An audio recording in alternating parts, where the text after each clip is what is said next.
మీరు ఎప్పుడైనా ఆలోచించారా ఎటువంటి స్పేస్ సూట్ ఆర్ ప్రొటెక్షన్ లేకుండా స్పేస్లోకి వెళ్తే ఏమవుతుంది?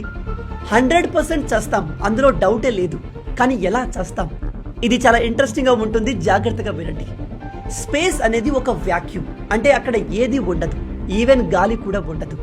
అందుకే స్పేస్ సూట్ లేకుండా మీరు స్పేస్లోకి ఎంటర్ అయిన వెంటనే ఫస్ట్ మీ లంగ్స్లో ఉన్న ఎయిర్ మొత్తం బయటకు వచ్చేస్తుంది. దాంతో ఊపిరి ఆడక గిలగిల కొట్టుకుంటారు.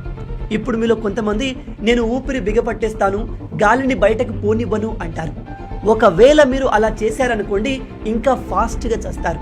ఎందుకంటే వ్యాక్యూమ్లో మీ లంగ్స్లో ఉన్న ఎయిర్ మొత్తం బయటికి రావడానికి ట్రై చేస్తుంది. మీరేమో ఊపిరి బిగపట్టేశారు. అప్పుడు ఊపిరితిత్తులు ఒక్కసారిగా ఎక్స్పాండ్ అయి బెలూన్ లాగా పేలుతాయి. అలాగే వ్యాక్యూమ్లో ఆక్సిజన్ లేని కారణంగా మన బ్రెయిన్ పనిచేయడం ఆగిపోతుంది.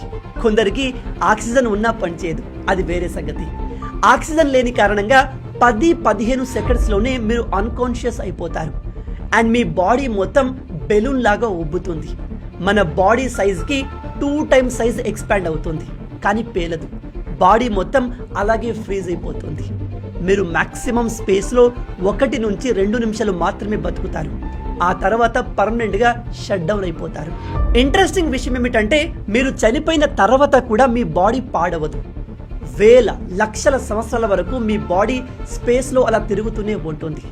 మీరు చనిపోతారు, కానీ మీ బాడీ ఎన్నటికీ డీకంపోజ్ అవ్వదు, డెస్ట్రాయ్ కూడా అవ్వదు. అలా స్పేస్లో తిరుగుతూనే ఉంటుంది. అందుకే నా కోరిక ఏమిటంటే, నేను చనిపోయిన తర్వాత నా బాడీని స్పేస్లోకి తీసుకెళ్ళి అలా వదిలేయాలి అని. కానీ అలా చేయడం చాలా ఎక్స్పెన్సివ్. మీలో ఎంతమంది ఈ విషయాన్ని కొత్తగా తెలుసుకుంటున్నారు? ఇలాంటి అమేజింగ్ ఫ్యాక్ట్స్ కోసం లైక్ అండ్ సబ్స్క్రైబ్.